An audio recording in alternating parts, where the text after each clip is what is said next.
Log on, tune in, find out. Another good idea from Cambridge.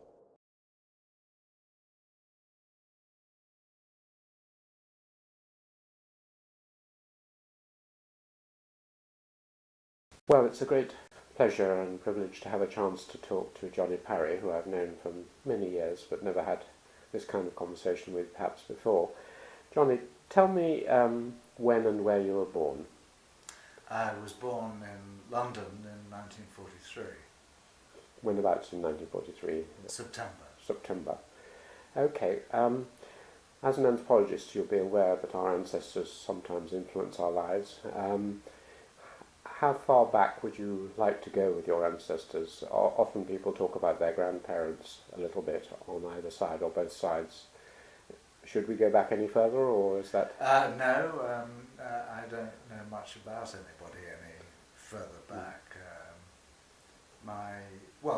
If I start with my parents, my father came from sort of well-heeled middle-class family, sort of aspiring to be really rather posh and sort of squirearchy types. Was trained in classics at Cambridge, became a civil servant, wrote novels, quite a lot of novels, died when I was very, very young. Did he write under his own name? Yes, he did. He was called Dennis Parry. And he used to write these novels on trains as he commuted to his job. And my mother's family is not entirely clear because she was always very cagey about it, but it was a hypogamous union. That is, they were much less posh, the sort of very lower fringes of the middle class perhaps. I think her father, which was always concealed from me as a child, was a tailor in Swansea, had a sort of small tailoring business, but it took me a long time to discover this. And the marriage kind of broke up when I was perhaps 6 or something of that sort. So I was essentially brought up by my mother in what she regarded as straitened circumstances, having made this spectacularly good marriage. And in fact, they weren't straitened circumstances at all. They were just in terms of her expectations. So that's the sort of milieu of two upwardly mobile families, but upwardly mobile from very different starting points. Tell me something about the characters of your parents as you remember them. I mean, they must have shaped you in various ways. Were they interested in books and ideas? Well, my father was, but I had extremely little contact with him, beyond the age of 6. I mean, the marriage broke up in a good deal of acrimony, and contact with my father after it broke up and before his death was extremely fraught. I remember ghastly scenes of my mother on one side of the road and my father waiting in the car on the other side because they couldn't talk to each other, and so on. This small child having to cross the road. Were you the only child? No, I had an elder sister, for whom it was all, I think partly because she was older, for whom it was much more traumatic than it was for me. And what was your mother's character, with whom you spent a lot of time? How would you describe her? Is she still alive? No. She was, it's rather difficult to say in a few words, but she had left school. She'd been a kind of sickly child and had left school at about 14 or 15, so was not at all well educated in a kind of formal sense. She was obviously extremely pretty as a young woman, which enabled her to kind of make this marriage. the marriage was greatly disapproved of by my father's family, so she had to contend with being cold-shouldered and treated as a social climber by her husband's family. She was someone who was always rather socially insecure, I think. That was a very important part of her personality. But later in life, she went to live in Italy on a sort of small income. She could more afford to live in Florence as a lady than she could afford to live in London. And she'd never learnt a foreign language before, but she learnt good, fluent Italian. She went to art classes. So she had a sort of, a real dynamism. She was a strong-willed woman in lots of ways, yes. Was she supportive of you through your growing up, or more preoccupied with herself? No, I mean, she was supportive and kind of warm and affectionate and so on. She had a much more conflictual relationship with my sister than with myself, who, as I said, took the divorce and so on much harder. And then moving back, were there any of your grandparents you were close to at all? No. My mother's parents were dead by the time I was born. My father's father must have died at about the time I was born, and then my father's mother I did know as a child. She was a dragon, a frightening, tough lady. Well, we usually go on to your first school. Do you remember anything about your first school or where it was? And Yes, I think, I think I'd been at some nursery school before, but the first proper school, I was sent to a sort of boys' prep school incredibly early. I think I might still have been 6 or just 7. And I can remember that, this was in the aftermath of the divorce, and that home was not entirely comfortable. And I was absolutely manic about learning to play cricket properly. So, I regarded this as a sort of wonderful opportunity. And, so you enjoyed that school? Yes. I mean, on the whole, I had a reasonably happy school life. Academically, not very distinguished or acceptable. I was a sort of sports freak, and that's what I thought was sort of serious. And it wasn't until I was about 16 or 17 and sort of started reading Bertrand Russell essays and so on that I decided that I would like to be an intellectual, which I think I thought probably meant wearing a black sweater and going to coffee bars and so on. And at that first school, do you remember anything about the teaching, or were there any teachers who either there... Where was the school, by the way? The preparatory school? It was in Kent, but it burnt down with all the children inside it after I'd been there a couple of years. So it was a dramatic fire. The school then kind of temporarily closed down, and then it moved to Wiltshire. The children, while being inside, managed to get out? Yes, yes. There was. I remember being congratulated by the headmaster's wife because I thought the bell had gone because it was time to get up. So putting on my dressing gown and collecting my washing things and so on. So it was in the night? Yes, it was in the night. Very dangerous. Yes. But there were no teachers there who began to spark your interest or imagination at all in that first school, in the preparatory school? In an academic way, I would say not. I mean, I was always interested in history and found it kind of imaginative, it appealed to my imagination. But I remember from my later schooling having very good history teaching and enjoying history enormously, but that first school I don't really remember specific individuals as particularly charismatic teachers. Were there any, apart from sports, do you have any hobbies or particular enthusiasms as a child up to your secondary school? You collect beetles or? Well, I think I went through the kind of fairly standard range of hobbies. Stamps were a great thing, and I suppose I hadn't really thought of it.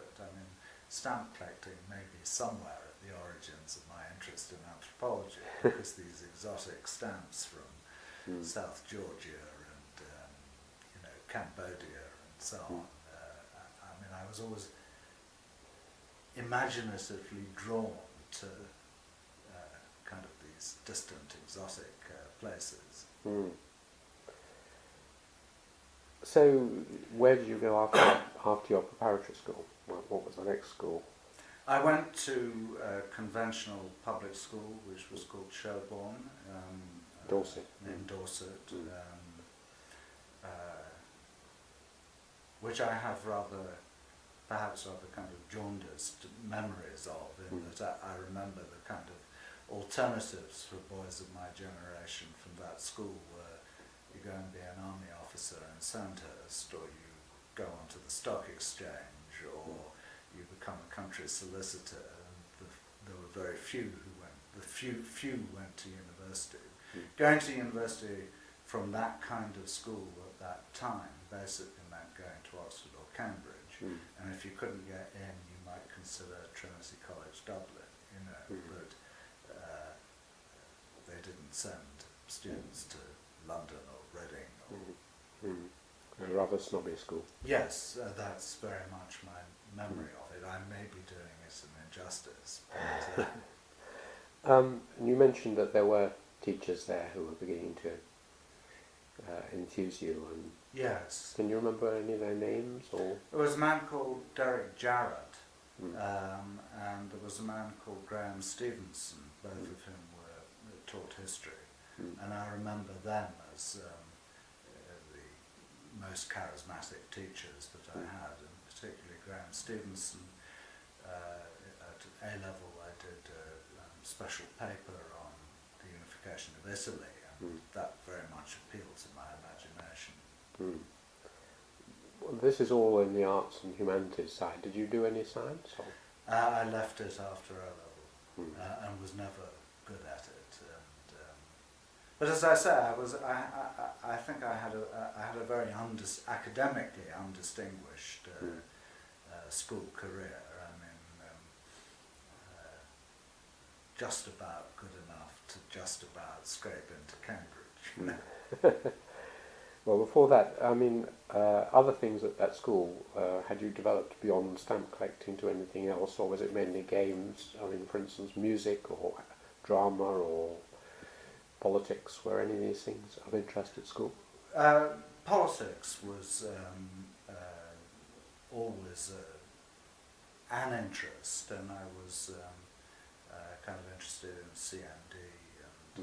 Even at Chevron? Yes. That was, it was partly a sort of posturing rebelliousness, if you like, it was a very, very deeply conservative institution at that stage. And so there was a sort of group of us who were, kind of vaguely into the Labour Party and CMD. And somewhat disapproved of by the local authorities. Or the Yes, yes. Some point I always ask about religion, and it sometimes comes up later, but since a lot of your work has been in India and on the aspects of religion, were you particularly, and often one goes through that great sort of questioning of one's religious upbringing towards the end of one's schooling, How were you brought up? As an Anglican, or? I was brought up as an Anglican. I don't think my mother had the idea that it would be nice to go to church, but it was the Tory party of prayer kind of church, and I don't think she was very serious about it, though when she lived in Italy she flirted with Catholicism. And I remember as about an 8 or 9-year-old, I became a religious enthusiast for 6 months or something. But I was actually confirmed in the Church of England, but the whole of the football team was confirmed that year, and have basically, anyway, since the age of about 15 or 16, been an agnostic, and in later years I converted from being an agnostic into being a somewhat dogmatic atheist. Did you? Oh, when did that happen? I think that my personal attitudes to religion actually were hardened by doing the Benares study. Oh. Should we deal with it when we come to the Benares study? Yes. And keep it on hold, but sure. That would be very interesting. And what about any sort of artistic or aesthetic side, like music or painting or anything like that?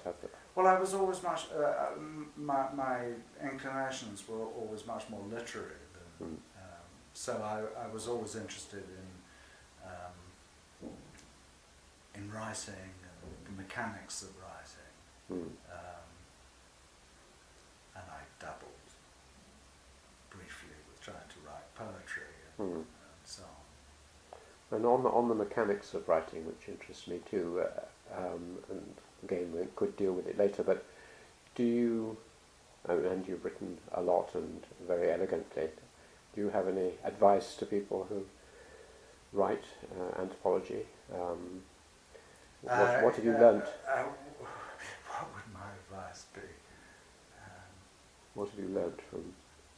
Probably I should ask you at this stage to switch the camera off. No, I would say to young anthropologists, don't read anthropologists to learn how to write, on the whole. There are some very good ones, I think. Who would you pick out? Evans Pritchard, Godfrey Leonhardt, Andre Bataille, I think all wrote well. Edmund Leach wrote in a very direct and sort of forceful, somewhat angular way. But I would tell people still to do in a way what got me into anthropology and read Bertrand Russell.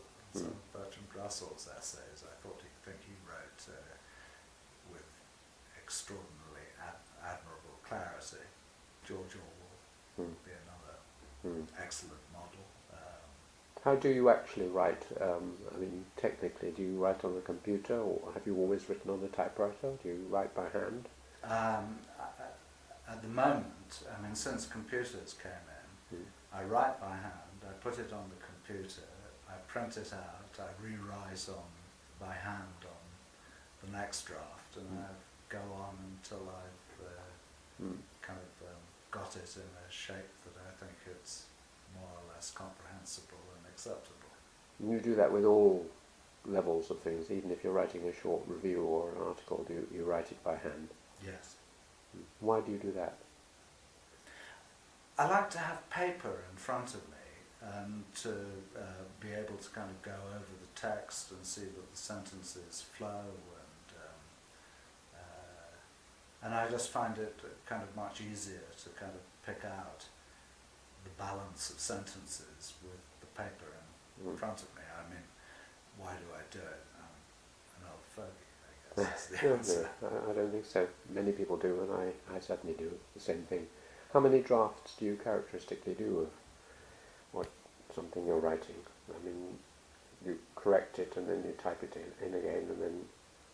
Or it's very, it depends on how pressed I am, and also it depends a lot on the stage I'm at with an article or a Chapter or whatever it is. At the beginning, it's many. I mean, it may be 5 or 10, and then the thing has sort of taken some shape, and I know more where I'm going and how I phrase things before, and so on. It goes much faster as I get to the end. So I might just do a couple towards the end, the final sections.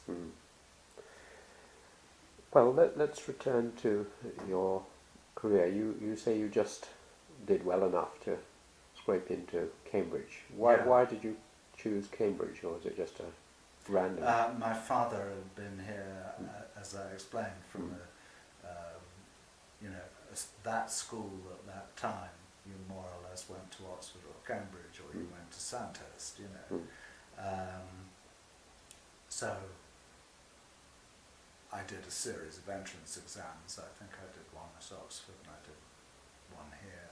And, Which college do you come to? King's. I mean, some of my questions I know the answers, but I'm asking for the general public. Stephen Hugh Jones, who I interviewed, gave me a nice account of his entry interview and so on. Do you remember you came up presumably and talked to people here, do you? Yes, that's right. I had an entrance exam and interviews. And who interviewed you? Do you remember? I know that Edmund Leach interviewed me because I'd expressed some marginal interest in possibly doing anthropology. And I think the senior tutor at Cargill, a lawyer. Oh. Cargill Jones, was it? Do you remember your first encounter with Edmund at all? Or later on he was to have a big influence on you? Later on he was to, I mean, I had no idea that this was such a kind of distinguished man. And so I came as a first year undergraduate. To do Arcananth. And this was an absolute revelation, being taught by Edmund from a first week undergraduate. And what I remember is the sort of incredibly meticulous comments that you would get on essays, and how we would sit in a room identical to this, next door, perhaps. next door, and he would pick books off his shelf and just say, go away and read those, you might find this interesting, or write about this, here's some books. Would you say he was a good undergraduate teacher? Brilliant. Very charismatic.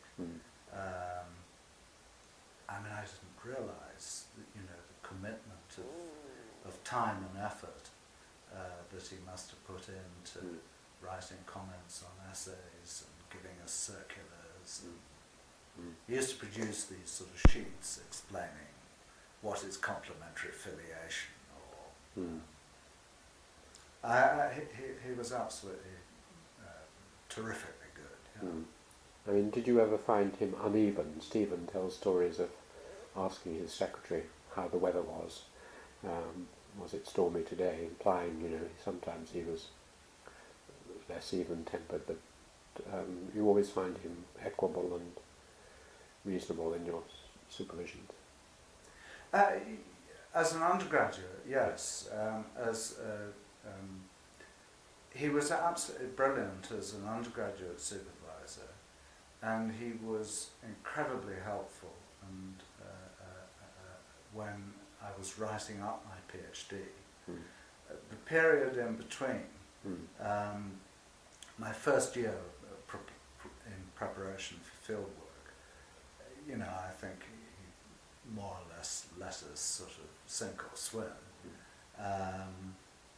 And I remember just before I went off to the field, there were these other kind of senior graduate students who'd all come back from field work. This was sort of Maurice Bloch and the Strathurns and Jim Farris and can't remember, lots of them. And Adam Cooper, very impressive bunch. And they'd organised a seminar, and Carrie Humphrey and I, who were kind of, the beginners, we used to go along, and I gave a paper in one of these seminars, which was a critique of Edmund's argument in animal categories and verbal abuse. And I showed it to Edmund, and he was absolutely infuriated by it. And didn't kind of talk to me for some time. And then I came back from the field, and the very first thing that I wrote was a critique of Edmund's introduction to aspects of caste, and I kind of wrote this out. After some time I'd been back, Edmund said to me,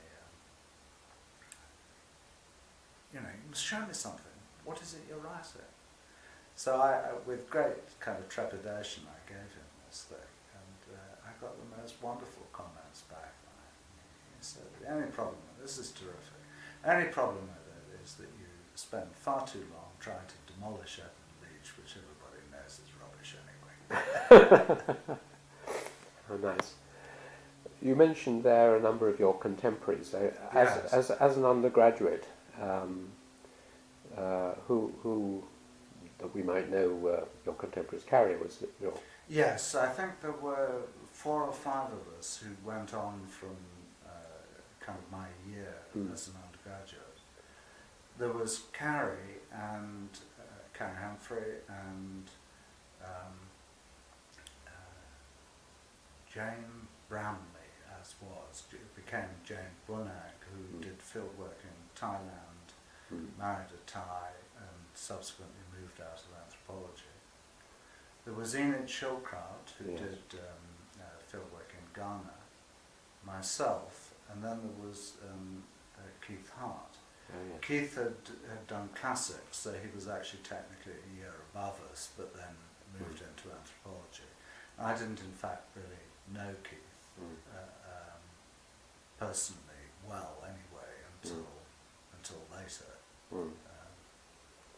Who were the other teachers at that time? There was Edmund. There was Edmund. There was Tambaya came when we were undergraduates, and that was very important. I remember. I think he was sort of young, and I think originally he was on a temporary contract here. And he didn't know a lot of people in Cambridge, so he was prepared to kind of go out and have drinks with the third-year undergraduates. And he was an incredibly good lecturer. It struck us, and all the girls thought that he was amazingly sexy.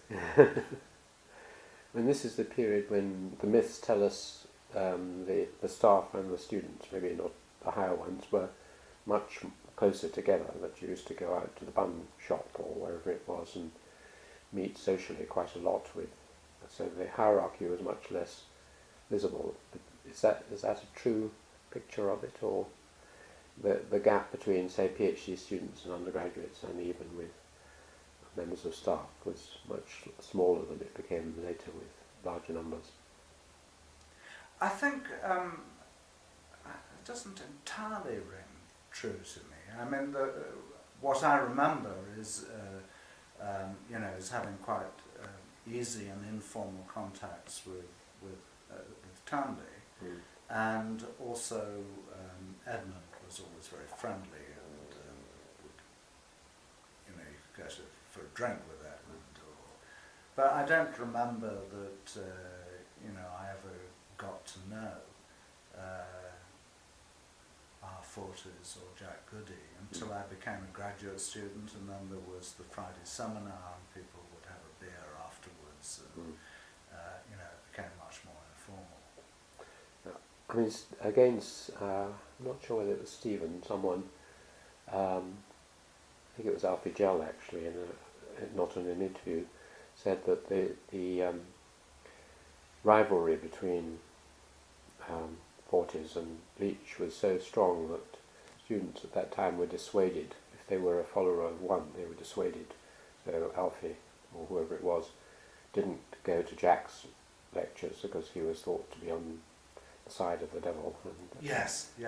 Was that true of your time? Yes, very much true. I mean, I think Alfie has described this extremely engagingly. In an interview he gave, there's an introduction in the collection of his essays that Eric Hirsch put together after his death, and he describes this extremely well, you know, that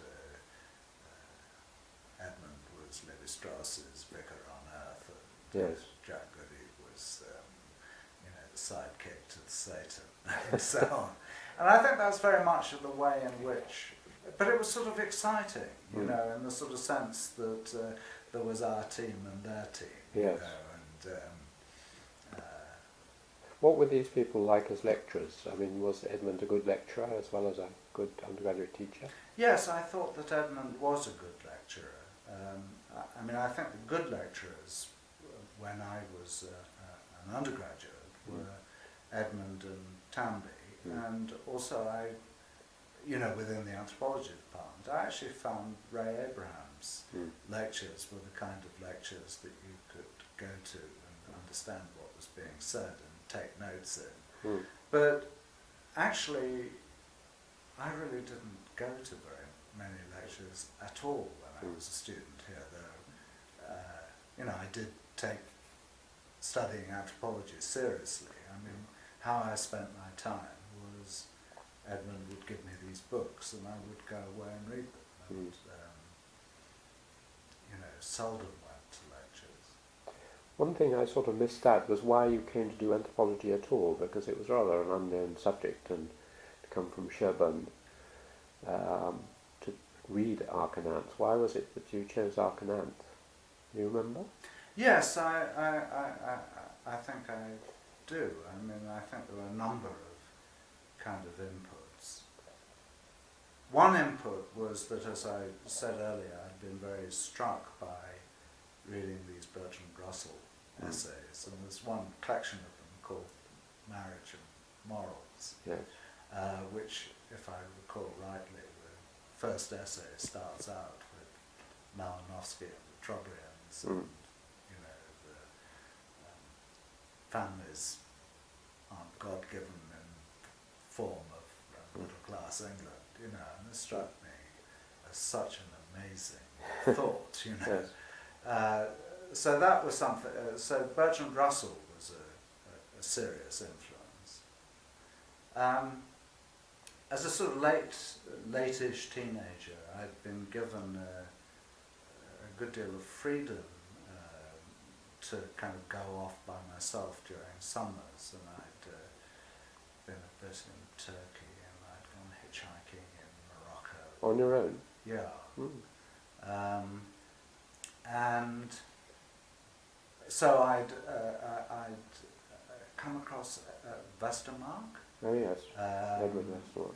So that was, you know, so it struck me as being a kind of, I'd heard of it, it sounded terribly exotic, I really didn't know anything seriously about it, but the idea appealed to me.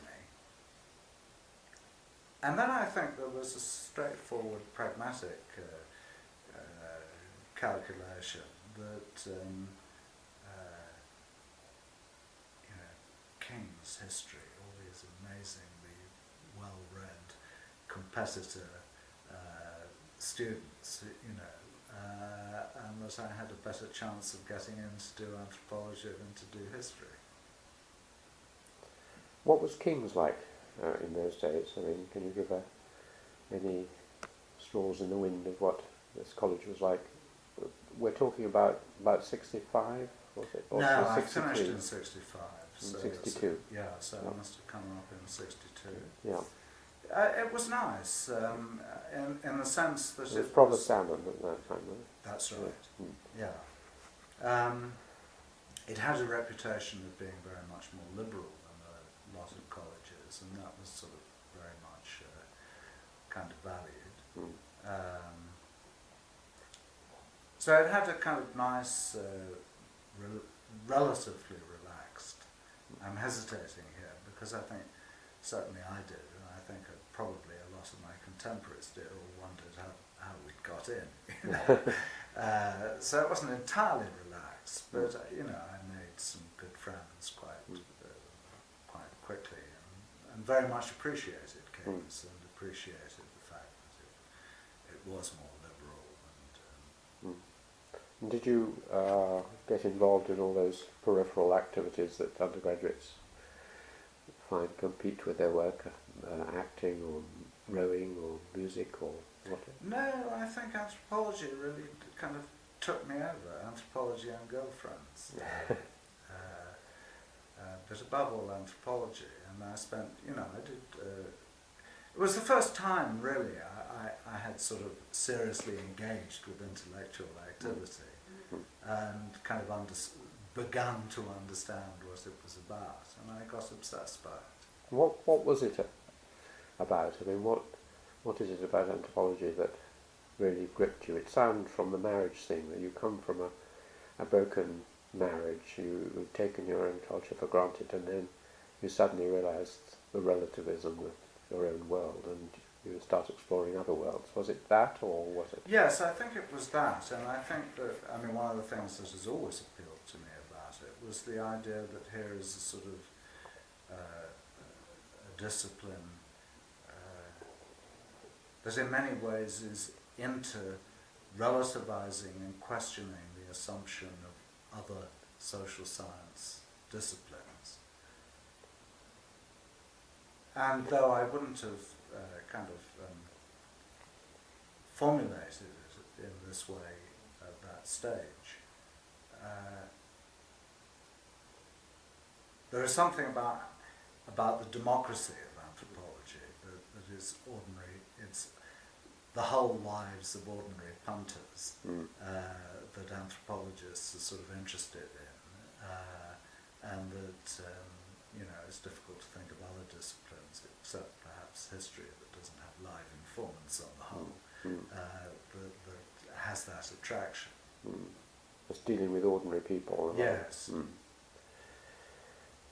Let's move on to, you presumably did quite well in your tripos. You got high marks if you worked very hard and so on. Did you get a first, or? Yes, I did well I did disastrously in my first year because I completely ignored archaeology and physical anthropology, which I'm afraid I was a terrible student at, unconscientious and so on. But in the second and third years I got firsts. Yeah. And you won a state studentship or something to go on? Yes, yeah. How was it that, did you straight away choose to work in India, or did you have other places you would have liked to, or were your first choice? How did you choose to do your PhD in India? I'm afraid this is a totally discreditable story. I had to fill in the forms when I was preparing for my final exams, and I asked sort of Edmund, what am I going to do, And he sort of said, well, why don't you go to India? Which quite appealed to me. I did know that I did not want to work in Africa.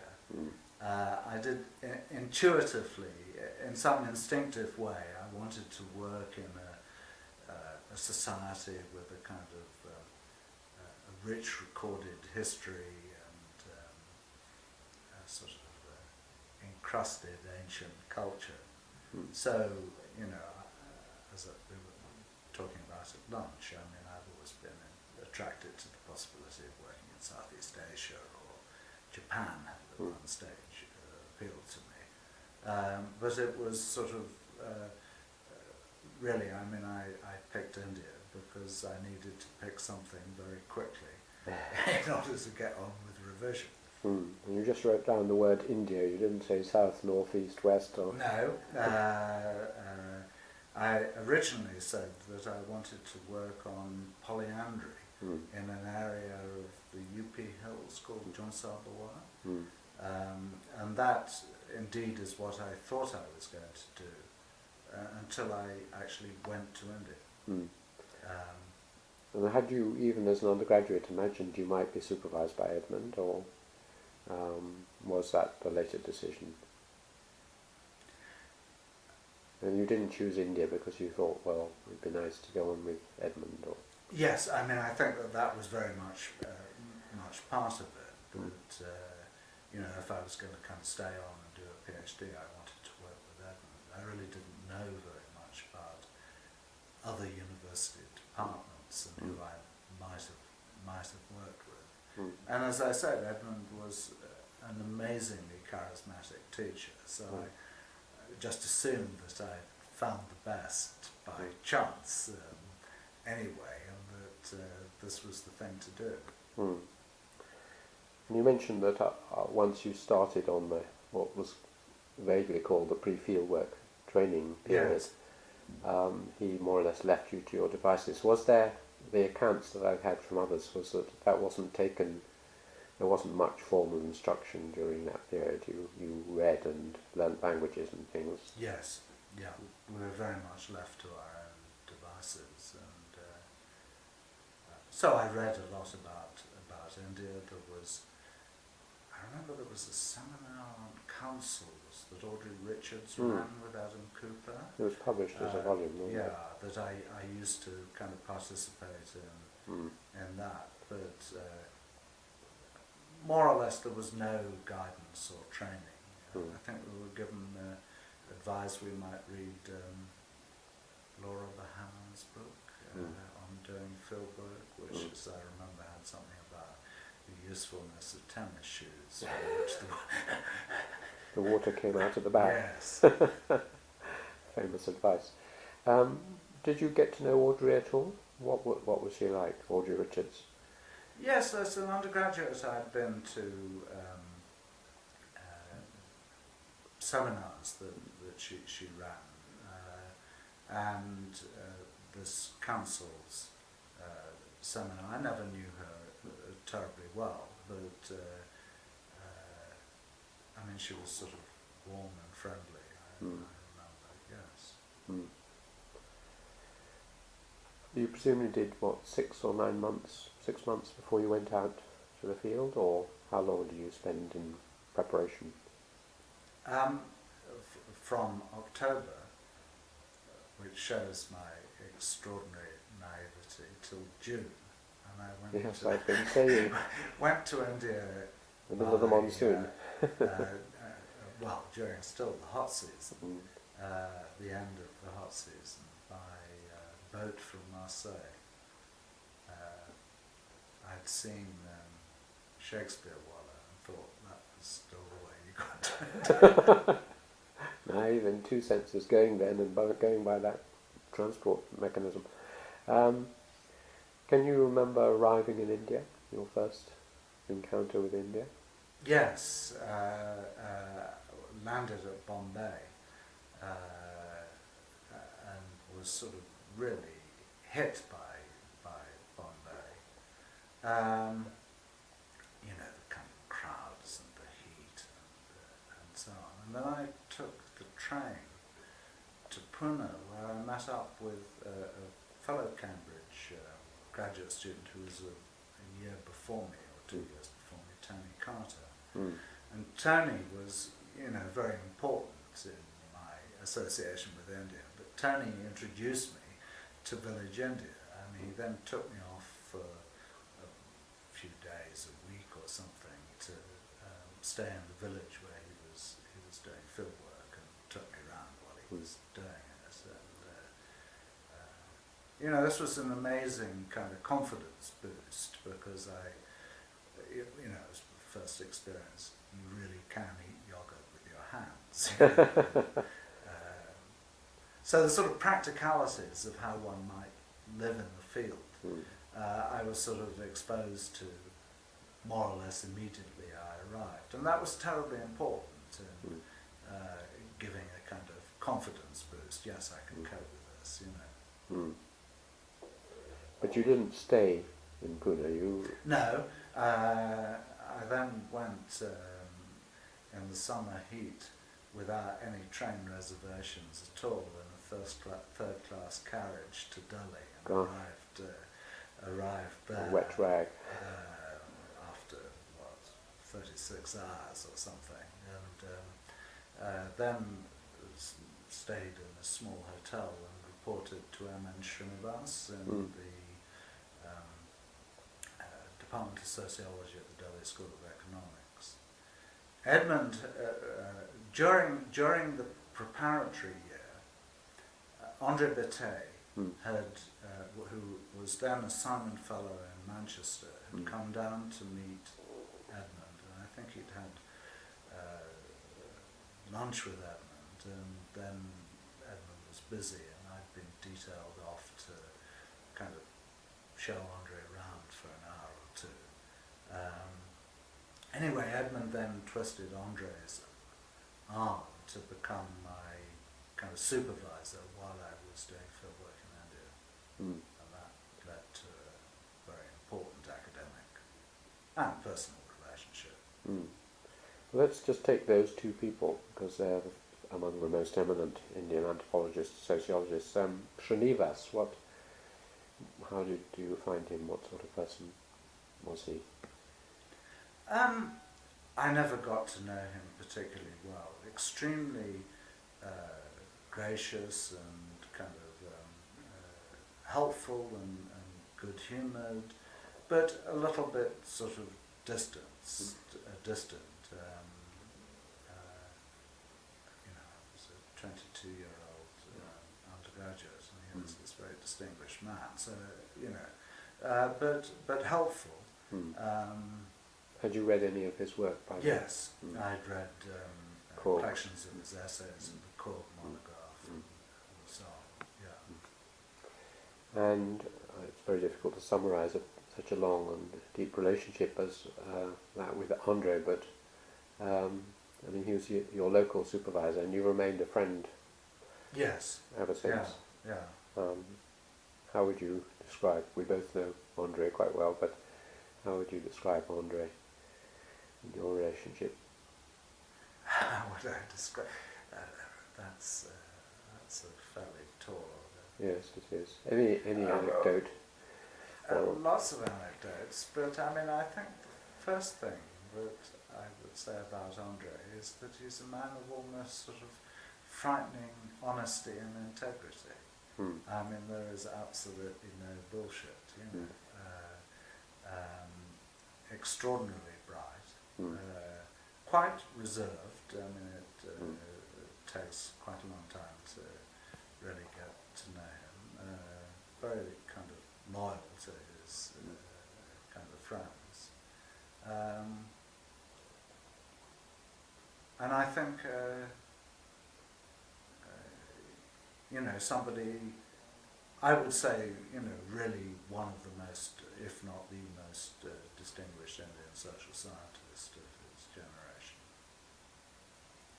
Over the whole world, or in India? Over the whole world. Over the whole world. Of Indian social scientists. Oh, I see, Indian social scientists, yes. I mean, I was thinking of diaspora Indians as well. Yeah. Yes. So along with Desai and on, Yeah. I've always wondered, I mean, I've always liked his work and been deeply influenced by it, but I've always wondered whether this dual ancestry that he has, I mean, Ombre, Bataille, the French Indian, and living with these two inheritances, the ways in which that must have influenced his interest in caste and class, which is what he's mainly worked on. Did you notice that at all in anything of that in knowing him? I have always personally thought of Andre much more as a product of Calcutta and Bengal than I've thought of him as someone with a kind of dual ancestry. I mean, it is interesting that he has written about social inequality from so many different dimensions and so many aspects of it, but that one aspect of it that he has handled much less extensively than others is race. But as I say, I really think of Andre as a Bengali Bhadralok professor rather than a Frenchman in any sense at all. Well, let's return to the fieldwork. Did you by this time know where you were going? I mean, you were in Delhi. Yeah. one of the things, so I showed up in the Delhi School of Economics and went to see Srinivas, and Srinivas asked me where I was going, and I said John Salbois, and he said, why on earth? And he was absolutely right. I mean, D.M. Majumdar had written a book about this area, and Majumdar had been a professor in that now and had used this area as a kind of regular place where his students and young lecturers went to do bits of ethnographic research.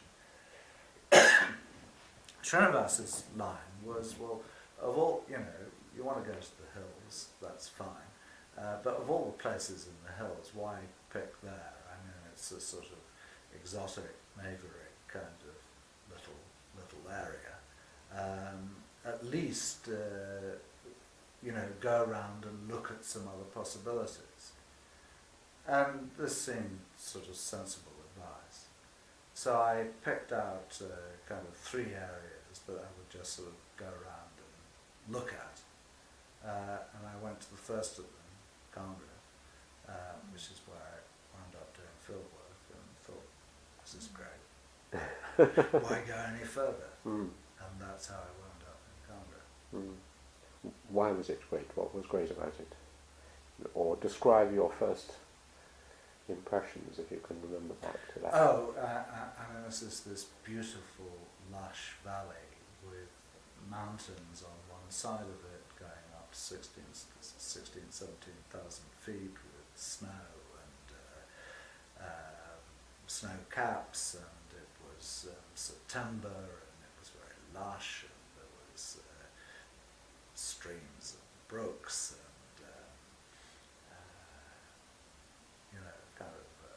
so physically it was extremely attractive, and then I found it very easy to meet a few people who were very encouraging and suggested particular villages and so on. And having kind of abandoned the idea of that I was going to work in this polyandrous area, another of the kind of seems very promiscuous. I mean, another of the interests I had at that stage was to work on local level politics, which was something that I'd been very impressed and influenced by Freddie Bailey's work, which I read in the preparatory year, and my friend Tony Carter was very interested also in sort of factional politics, which is what he was doing in Maharashtra. So I had sort of, my intention was that I would actually work on local level politics in Kangra, and I met some people and immediately, was told about some villages where, the political situation, political rivalries seemed very interesting, so forth. Though I never wound up writing about that at all. So, sorry. Tell me something generally about the fieldwork. I mean, many, again, either advice to younger anthropologists or whatever. Many people find fieldwork a mixture of delight and misery and exhaustion and loneliness and exhilaration. I mean, how did you, on the whole, that first fieldwork, was it mainly pleasurable and mainly okay, or?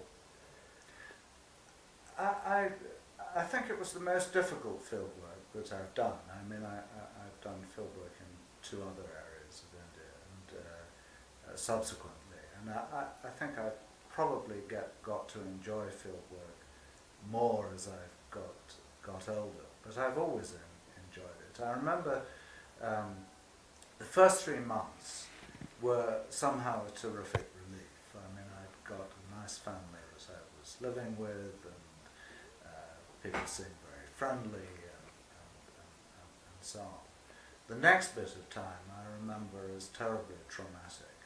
There was a general election going on, and because I was interested in local politics, I was making quite a lot of inquiries about what was going on politically in this place, and people suddenly became rather suspicious, and you very rapidly reach a sort of plateau. I felt I was making no linguistic progress and so on. So I remember a kind of period between, say, 3 months and 6 months where I did find it very difficult. And then I got into a kind of routine and was much clearer about what I was doing, and got to enjoy it again. Mm. How long was the field work was, I was in India for 2.5 years, and I think I was in the field for about 26 months in the village. By modern standards, where they're trying to rush them through in their 4 years? Yes. It's a long period, isn't it? Yes. That's been one of the changes in anthropology, Yes. that students now seem to do shorter, characteristically shorter field work. Yes. And I think also that we were kind of sent off in a much more open-ended way. I mean, now the research proposals, X is going to work on, notions of personhood or whatever. I think I went to the field with very vague ideas. I'm going to go and see what's there, Which do you think is the preferable, or given the present circumstances, there's probably no choice, but do you think that old-fashioned way, which was the same that I had, which was holistic, you studied everything and you found what was most interesting, do you think that's still viable, or? I think it's still viable if people have enough time, but of course they don't. So I don't really see any alternative, but something much more directed. And I think that I was dead lucky. I mean, in this sense, that I wound up writing about kind of caste and kinship. And, I hardly knew of Louis Dumont's work when I went to the field, and hadn't in fact read. I think it was published in French first in 1966, which is when I was beginning my field work. I think that's right. But Andre had been reading Dumont and would ask me questions, and talk to me when I went to Delhi about Dumont's work. So somehow I was collecting data relevant to sort of Dumontian questions without actually ever having properly read Dumont.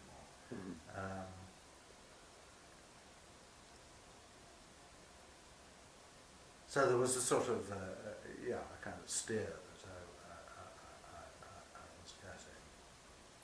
I mean, Andre's been always fairly ambivalent about Dumont's work.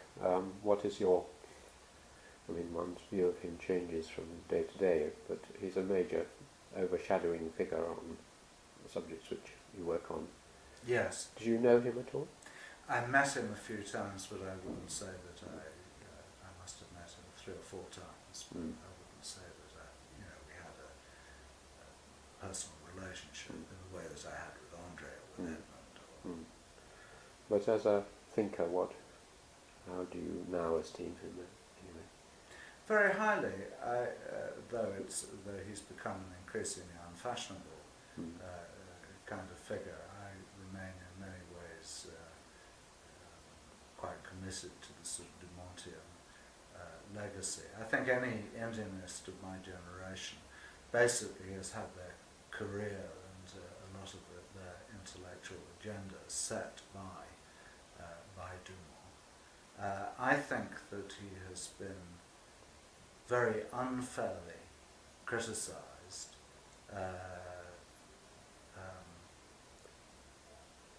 and is actually right where it's conventional now to say that he's wrong, and vice versa.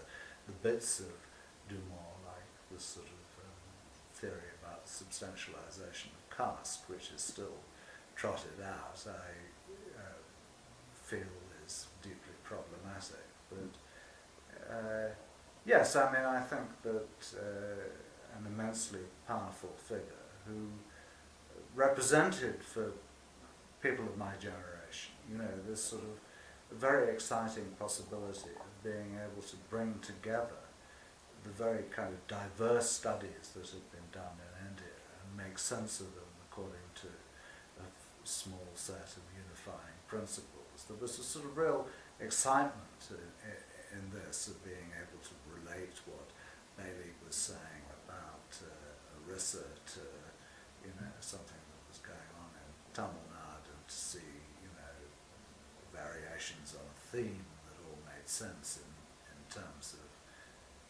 these structuring principles.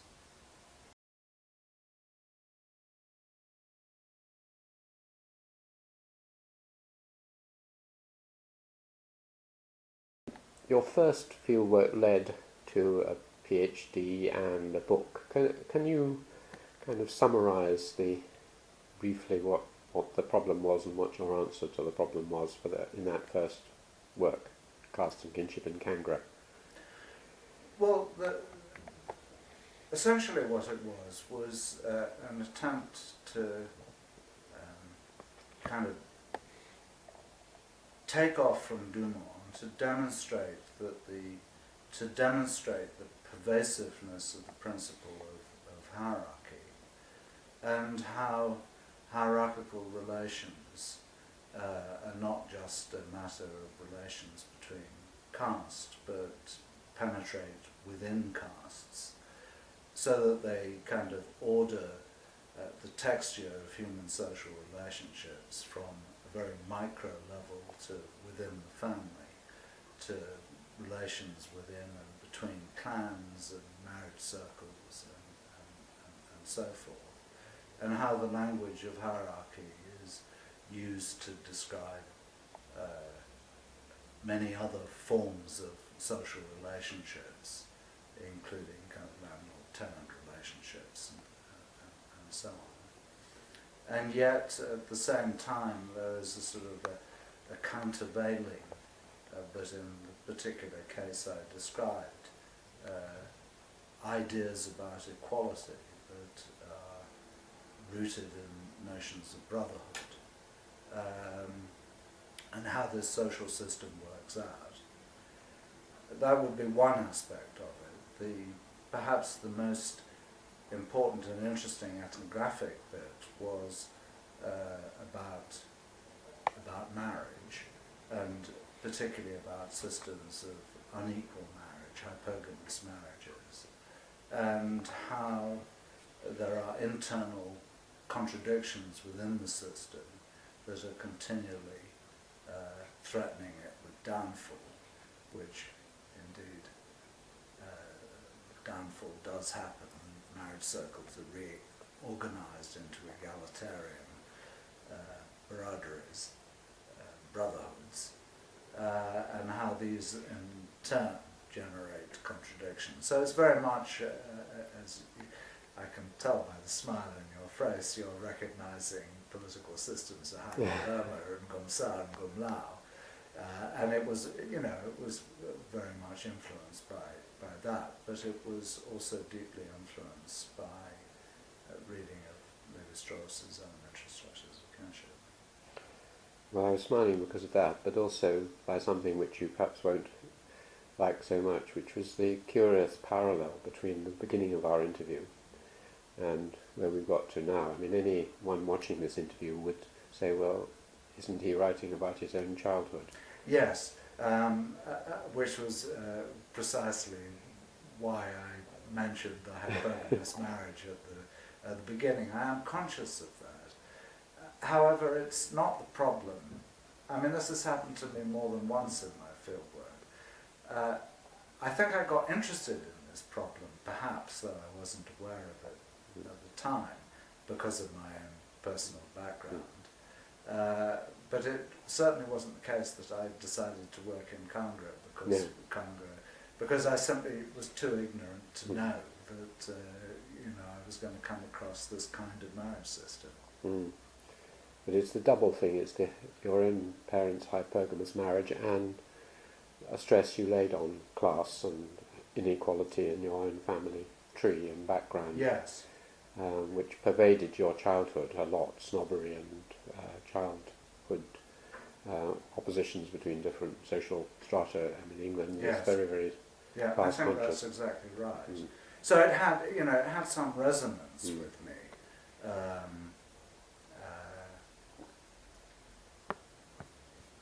perhaps that's why I wound up writing about it.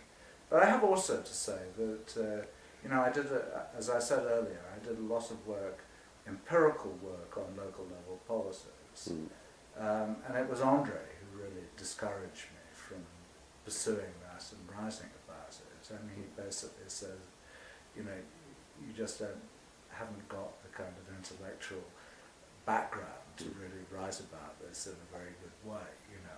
I've been influenced by Bart's game theory type of stuff, and Andre was a bit sniffy about this, and said, no, the stuff you're getting on kinship and marriage is actually much more important, and you're at Cambridge and they know about kinship and marriage at Cambridge, and you do that, and maybe later on come back to the serious stuff of politics.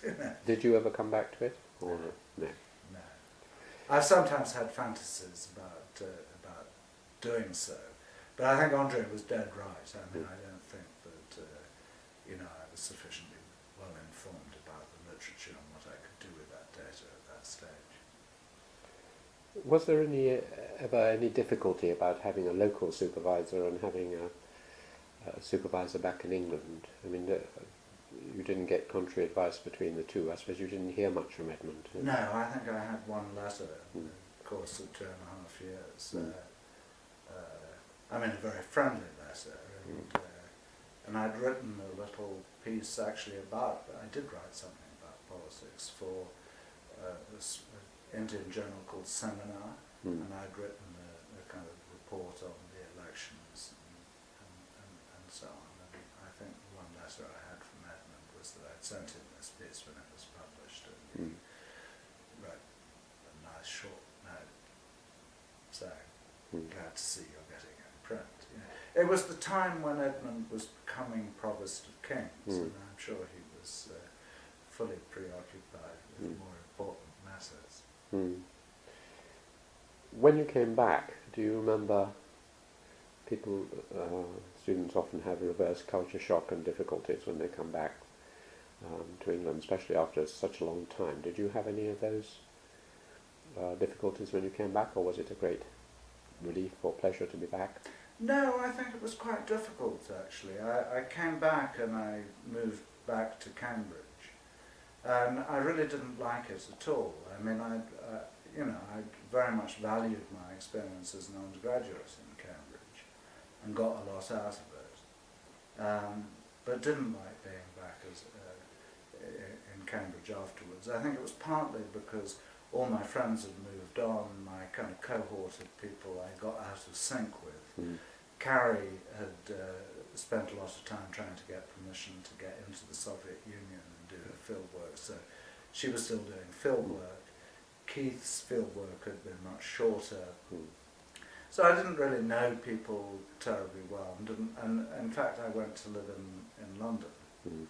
And the other thing is that the period of fieldwork was over a kind of extraordinary hiatus in youth culture in Britain. I mean, 66, and I came back at the end of 1968, and kind of suddenly the world had changed, and kind of political landscape had changed very much, and it all felt quite alien. But how was Edmund? I think you mentioned he was very helpful when you were writing up. I mean, he made a lot of comments. Yeah. But you didn't go to sort of writing up seminars because you were in London, or did you go to a few of those? As I recall, there weren't writing up seminars at that stage. There was the regular Friday seminar, in which I remember I gave at least 2 papers. That really was the writing up seminar in a way, wasn't it? Yes, but it wasn't differentiated into a student seminar. Yeah. So, one week there might be a graduate student, and the next week there might be Clifford Geertz. Or Do you remember anything about those seminars? Were they lively, exciting occasions, or bloodbaths? No, I do remember something about them. I remember them in a way more before I went to the field, in that preparatory period as these sort of ritual jousts. But then I was attached, as I've said, as a student to the Delhi School of Economics, and somewhat to my arrogant British pride, I was sort of astounded by the fact that the Delhi School sociology seminars seemed to me to be better, more engaged, more articulate than the Cambridge seminars. I just assumed that Cambridge seminars were pretty damn good. You know? So I think after that I always looked at the Cambridge seminars with a more critical eye.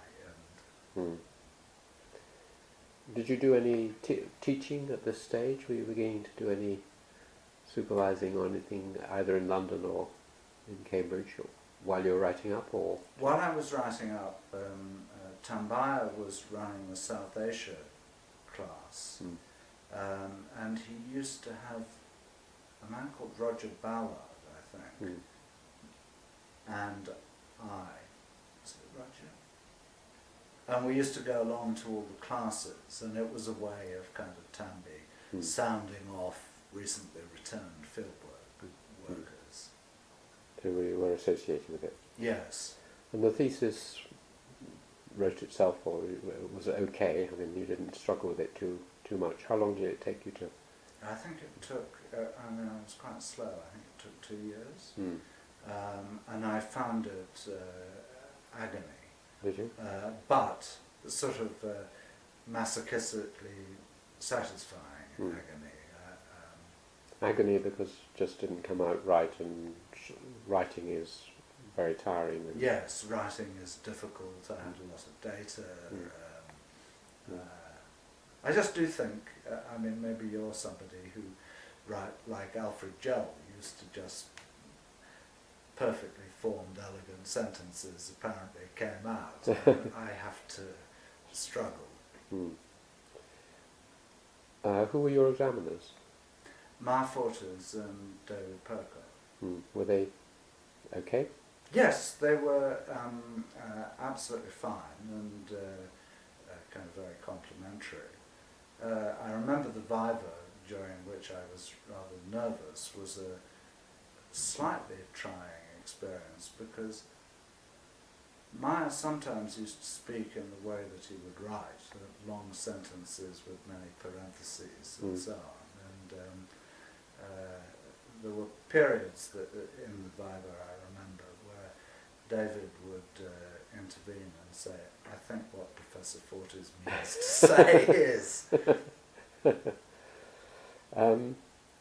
After that, I mean, what happened? Did you get a job straight away, or? I had a job already. In fact, I mean, I think the truth is that the only reason that I actually finished and handed in the thesis was that I'd had an interview at Edinburgh, and they had said, well, your thesis will be in by the time you start here, won't it? And I actually kind of naively took this literally and thought that it had to be. So I submitted it, I think, on the day before I went up to Edinburgh and started teaching. When was that? About 70? Yeah, 70, I think, at the end of 70. Yeah. How long were you at Edinburgh? 3 years. Was that a good experience? It was very pleasant. I liked the city of Edinburgh very much.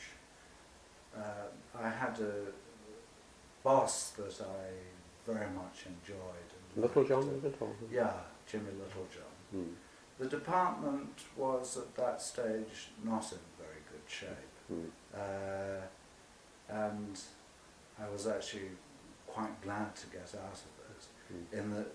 Not because it was unpleasant, but because I felt that I would never actually do anything if I stayed there.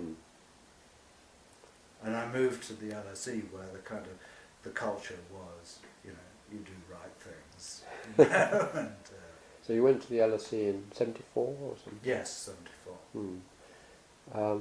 Describe the LSE what the LSE was like when you arrived. I mean, it was the time, well, Morris was obviously there. Morris was there. It was headed at the time by Julian Pitt Rivers and Johan Lewis. There was Jean LaFontaine, there was James Woodburn, Stephen Morris was still around. Jose Cotillero, I think, had just left. Peter Loisos hadn't come. Peter was there.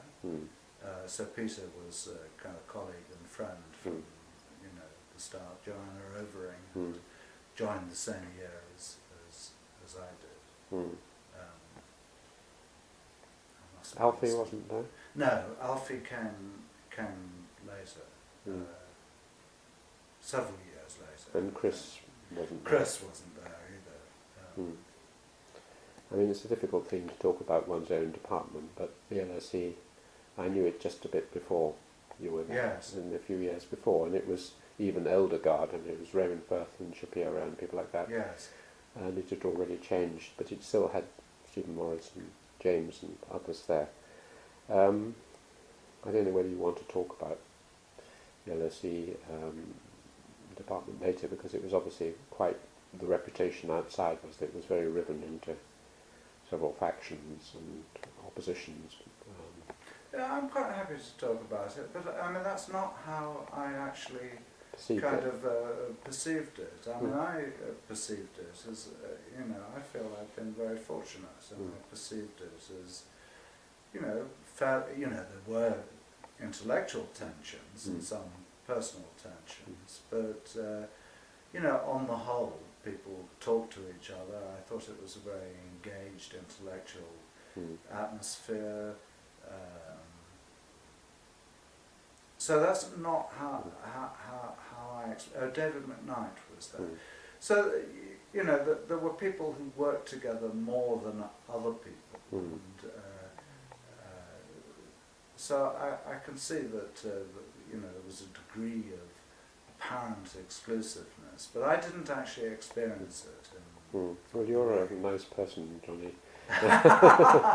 no one could take exception to you, but I mean, the famous, as you know, the famous kind of tensions between Eoin and Morris. Yes, no, that was certainly there. But when I first went, there was it was more. Morris was very junior still, and it was more, Morris being a kind of iconoclast. I mean, I remember an early staff meeting where the convener said, "This is what we're going to do," and Morris bursting out, "Conveners are just like postmen, they do what we say," something to this effect, and which no doubt deeply got up the noses of Johan and Julian. Though Julian, I think, was altogether too patrician to really get seriously upset by it, but there was a sort of jokiness about it at that stage, anyway. And you obviously taught a lot and supervised a lot. Do you enjoy, or do you enjoy lecturing and undergraduate supervisions and seminars? I think what I enjoy most is undergraduate supervisions. I get quite a lot out. I put quite a lot into it, and I get quite a lot out of giving lectures.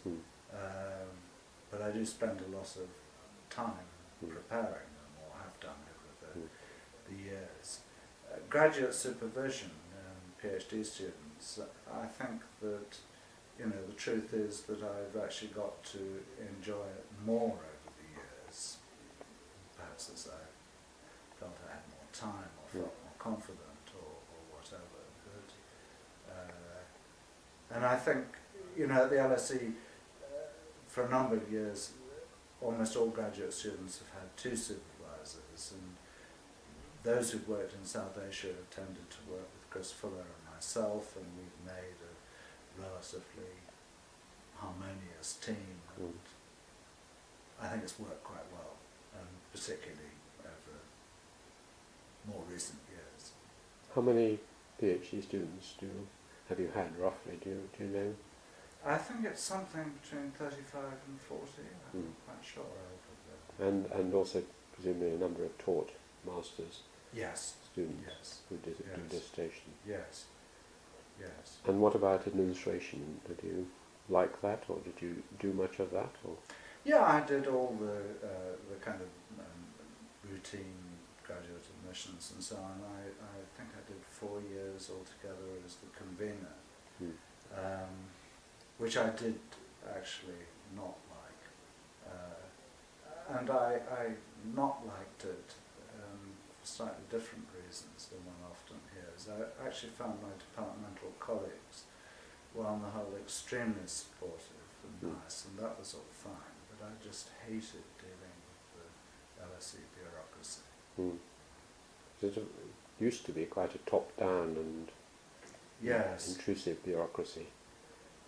The first 3 years I had as convener, we had an RE, we had a HEFKE inspection, we had some other kind of report, evaluation, and I found this really terrible, nervous strain. And as the convener, you kind of feel responsible, When was this? In the No, 90s? it would have been in the 90s, yes. Yeah. And it was a time where departments were becoming cost centres, and you ran your own budgets and so on. At what point did you get married? Was it when you came back from, when you had a job, or? Margaret and I were living together when I was writing up my PhD thesis, and then we got married shortly after I'd taken up the Edinburgh job. She moved out to Edinburgh with me, and we got married, I think, at the Easter that year, in my first year of teaching. She's a filmmaker. Yes, that's right. Tell me something about what kind of films does she make? Anthropological type films, or? No, she's a documentary filmmaker, and I think she's made films on a number of different kinds of issues. One kind of drama documentary, and she did a series on public transport for Channel 4. I think the best way of describing it would be that they're all in some way kind of politically engaged documentary. My latest field work has been in industrial central India, and because of the stage at which the children were at that stage, I did that field work to start with alone, but like you going back every year to Nepal, I've been going back every year to this place Bilai, and Margaret set up an access training program for teaching documentary film to 12 local kids who wouldn't normally get a look in media in India. So she's developed very much an interest in that place and an independent circle of social contacts there and so on. Well, we'll come back to Balai in a moment, but in between you, I don't know whether you went back to Kangra or whether you then, your next big fieldwork project was Benares. Was there, how did you shift, and at what point did you shift? I shifted, I think I started the Benares fieldwork in '76. Yeah. I went back in, I think it was '74, very briefly to Kangra. Yeah. But the main purpose of that trip was to kind of suss out the possibilities of the next lot of fieldwork, which was the Benares fieldwork. And how it came about that I shifted. I mean, I've done this twice. I kind of really felt that if I went on, I'd sort of written up what I wanted to say about Congo, and I felt, it's time to do something different. And that if I went on working in Congo, even though if I had gone back to political interests or whatever, that somehow I would just spend the rest of my time either discovering that I was wrong or trying to justify how I was right. So I sort of made a fairly clean break and went to work in Benares. When was that? When did you go there? I went there first in 70s. Well, I went to look at it and kind of work out the possibilities, I think, in 74. And I started the field work in 76. And I went on working in Benares. I mean, I think I had 15 months to start with, and then I kept going back till the middle of the 80s. Can you describe what that fieldwork was about, and what was the central theme and your The experience? Benares fieldwork. It was a study of death, and it was a study of Benares is a major kind of centre of the sort of death industry. People go there to die, they go there to cremate corpses, they go there to immerse the ashes of corpses cremated outside. And it was a study of the various caste groups of mortuary specialists, and so it was a study of kind of death as a living. And it was also a study of collective representations of death and of mortuary rituals. So the book that resulted was predictably called Death in Benares, but it tried to handle these two aspects. I mean, death as a social organisation and as a business enterprise, if you like, and death in its symbolic and conceptual framework. And how was it that studying death turned you from an agnostic into an atheist? I found the Benares fieldwork incredibly interesting and very kind of challenging. But I found a number of the ideas that I discerned as underlying a lot of what people were saying and were going on about. I mean, really rather deeply disturbing and frankly, personally unpleasant. I mean, you'd meet old men who the priests would be telling, their son had died in some tragic circumstances, and the priests would be droning on about bad death and the fruits of karma and so on. And I found this personally unattractive. I mean, Edmund was always often very angry about particularly monotheistic religions of the West and their ideas of concepts of damnation and so on and so on. Yes. You shared that later on, a revulsion, sense of revulsion, is that right? I mean, not shared in the sense that you took it from Edmund, but you have a similar feeling. I mean, was your dislike of all religions, or just the two main ones you'd encountered, Christianity and Hinduism? Well, it was obviously based on the two main ones that I'd encountered, but I guess I'm, anyway, as my story of how I came to be confirmed as an Anglican would suggest, I'm religiously unmusical, so there's a certain sort of innate predisposition to skepticism.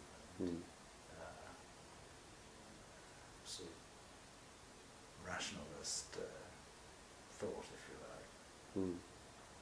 And you did quite a lot of work on the idea of gifts and debts. Yes. In that fieldwork, particularly, didn't you? Yes, that's right. What was that work about? What was the theme of that? Well, it was sparked off by by some fairly dramatic and to me extremely interesting ethnography about the remuneration of these priests, which is conceptualized as a religious gift, and it's not conceptualized as a payment.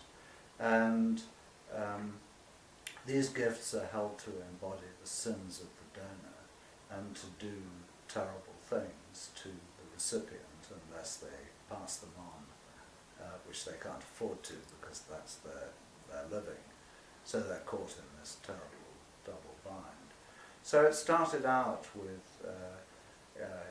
this ethnography, and this to me extremely interesting and rather kind of touching personal situation of these mortuary specialists, but not only mortuary specialists in Benares. I mean, these gifts are given to pilgrimage priests and so on. And that took me back to relooking at Marcel Maus's classic essay and to more general considerations of the anthropological literature on reciprocity and so forth. And I think that I would immodestly claim that one of the spin-offs of this was a rereading of Maus's essay that was not quite conventional at the time. It put Maus's essay much more in terms of sort of his evolutionary thought about his thought about the evolution of society and the evolution of forms of exchange. And it also led into, among other things, into the book you edited with Maurice Bloch on Yes. morality of money. And Yes. tell us about how that book, which has been very influential, occurred. Well, we'd done an earlier book called Death and the Regeneration of Life. And I think actually it was me who suggested that we do a kind of repeat performance. And these were based on London University intercollegiate seminars, and each of them had about 8 or 10 essays. And I mean, I now think that their main significance probably was actually that they were sort of branding for LSE anthropology, that it brought large numbers of the contributors were either from the LSE or had been associated, and it got people, talking together and putting together their ideas on a certain theme. And I think that it gave, for a time anyway, a certain sort of profile to LSE anthropology that, was relatively significant and meant that, it was sort of it had an identifiable, and fairly coherent conception of where anthropology was going. I mean, the two, as I've said, the two books were preceded by fairly lengthy introductions that Maurice and I wrote, which tried to pull the essays together and say something more general with greater or lesser success. But somewhat to my surprise, actually, I mean, the Money and Morality book was, is still around. Yes. People are still citing it and reading it. My students certainly are. It's always difficult to co-edit a book with someone else, and Maurice is a lively mind. Have you always found it quite easy to work with Maurice? Or? Yes, I haven't found it terribly difficult. I mean, there's no question of sitting in the same room and going over a draft with Maurice. I mean, I need to sit down completely independently, take the text we're working on and try and write it by myself and then give it to him, and he crosses it all out. And so on. But no, I don't remember any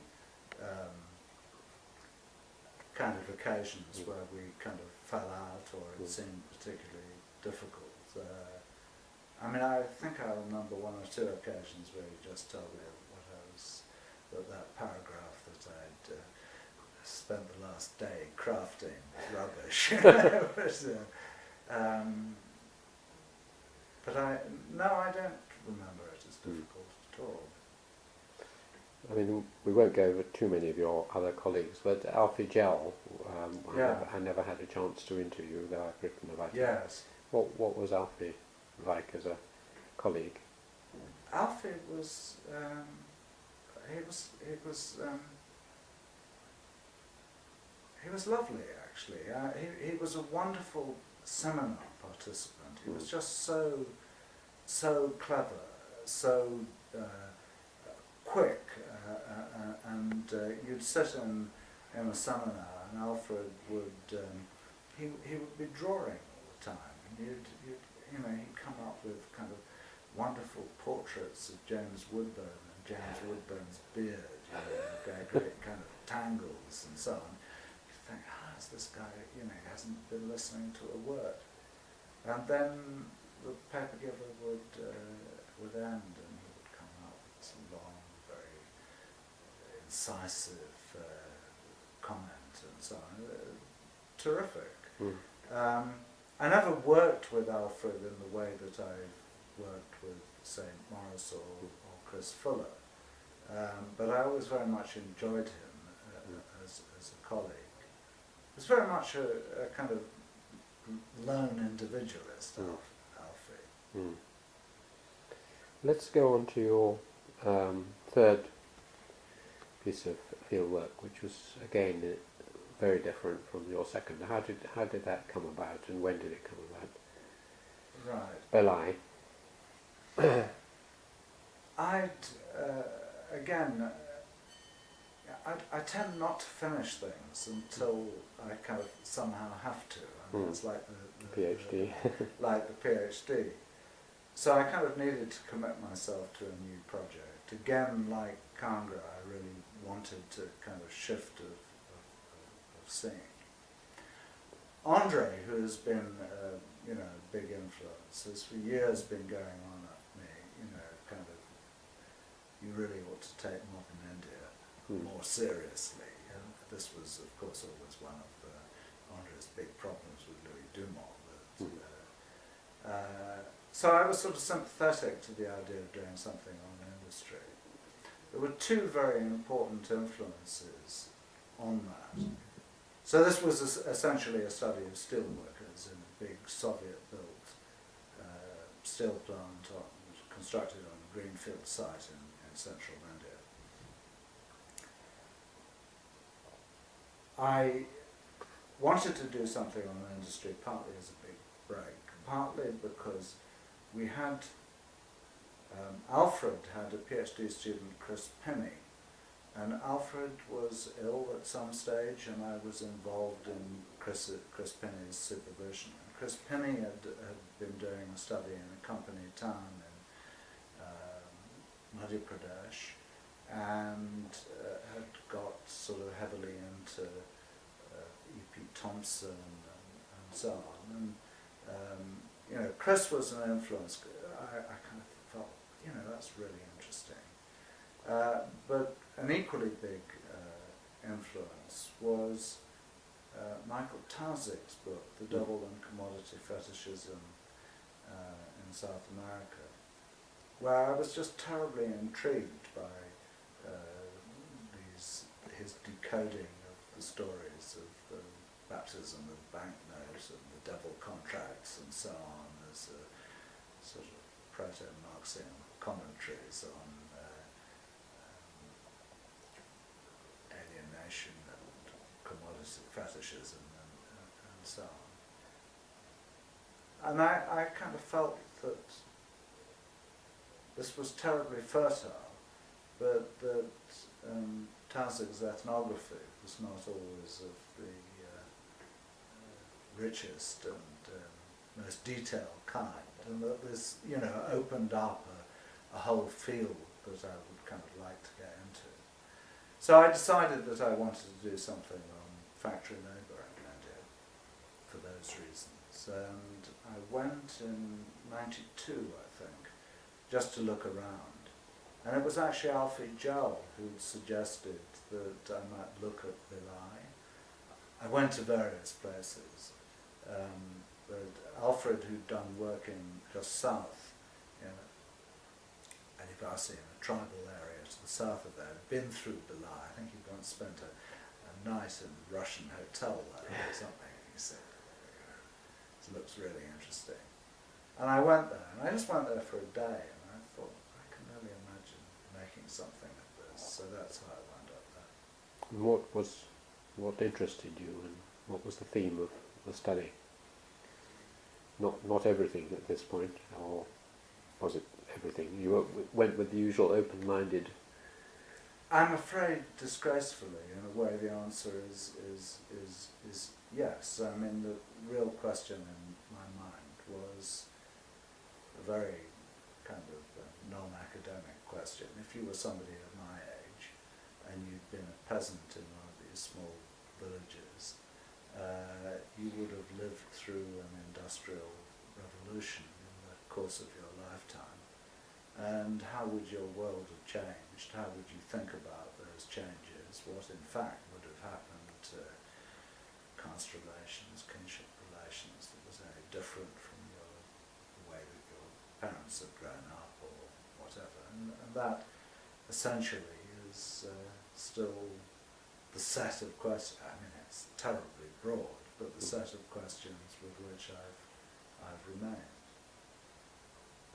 And it's gone on proliferating, because I started out and I was mainly working with workers actually in the steel plant, who are a sort of aristocracy of labour, and then I realised, well, there's the public sector factory, and I think there are very big differences with people working in the private sector in all sorts of ways.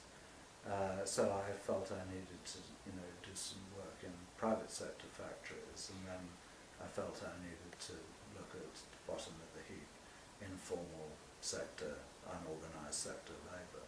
So it's gone on expanding. And it's continuing now. It's continuing, but I feel that I've got to an age where I've got to draw it to a close, and actually I've written quite a number of articles about it. There's still other things that I want to write about in article form, but I really want to get it together as a sort of the big picture in book form now, in monograph form. And will that be precipitated by deciding on the next project, which will force you to finish this project, or have you got another field work? I'm afraid that my stage of life, Alan, it's precipitated more by kind of thoughts of aging. I mean, I would love to do more field work in a different kind of setting.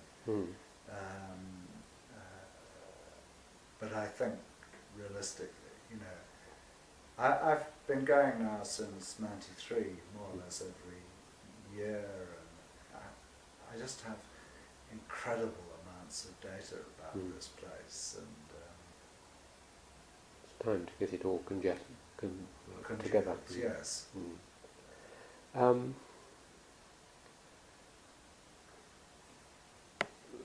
There are one or two sort of general things. We touched on religion. Politics we sort of touched on briefly. You were against the establishment person in Sherborne, but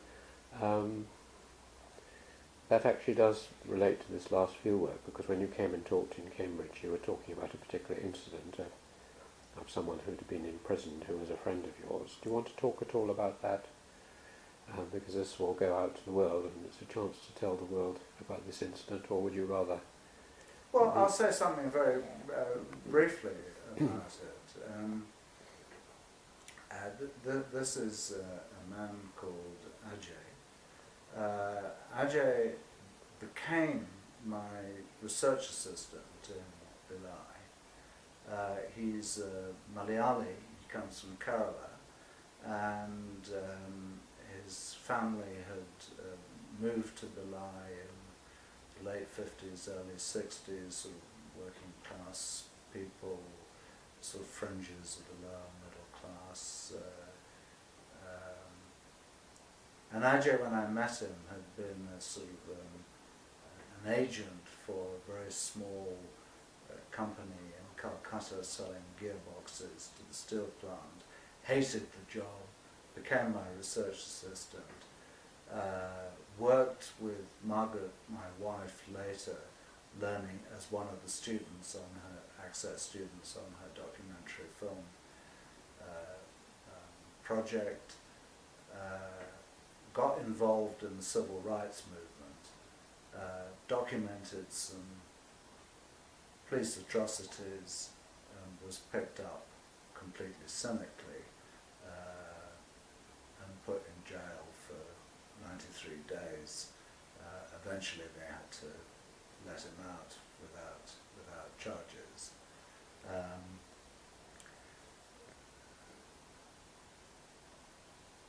I should what more to say about this? I mean,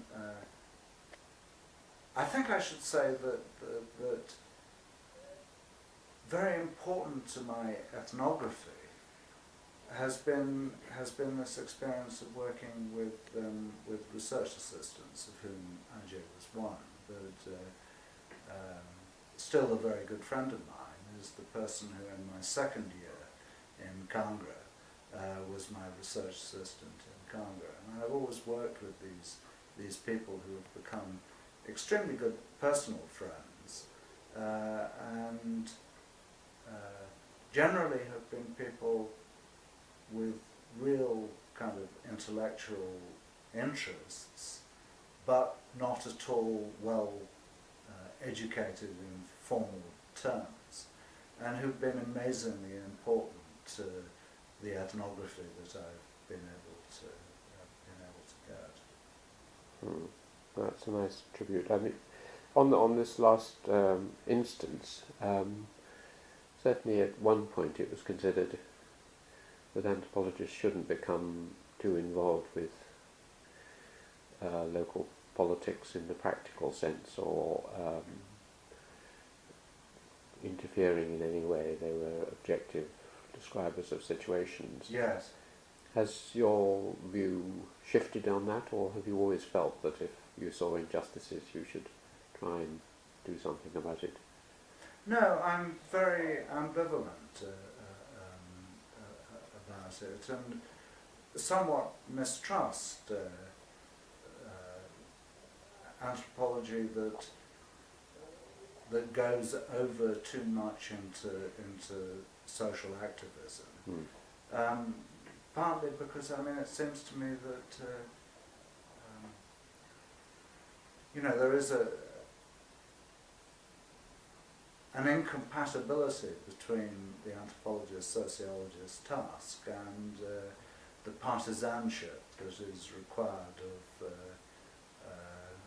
political activism. However, when you're extremely good friends, people in whose houses you have spent many months living, on whom, in many ways the success of your project has been dependent, and who you think are thoroughly admirable people, get picked on and incarcerated in jail, and all their friends desert them. What else can you do?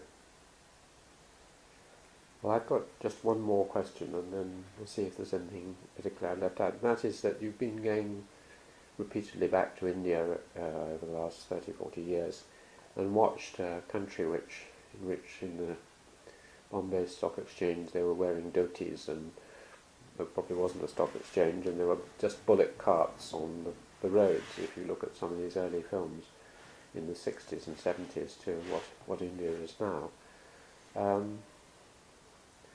And many people comment on what is happening. What is your feelings about what is going to happen? Do you feel optimistic and enthusiastic about the dramatic transformation, or worried about how things are going? It's interesting that we were talking, your last question was about Ajay. And I think that had you asked me that question a year ago, I would have given you perhaps a slightly different answer. But the answer that I give you now is that I feel deeply concerned about the proportion of the Indian population that are left out of all this and to whom basic rights of citizenship are effectively denied. Education, health, etc., etc. And for whom, democratic and for whom the democratic system and the legal apparatus basically does not work at all. So I feel a bit gloomy right at this moment. And I feel that the study that I've been doing, I think, is quite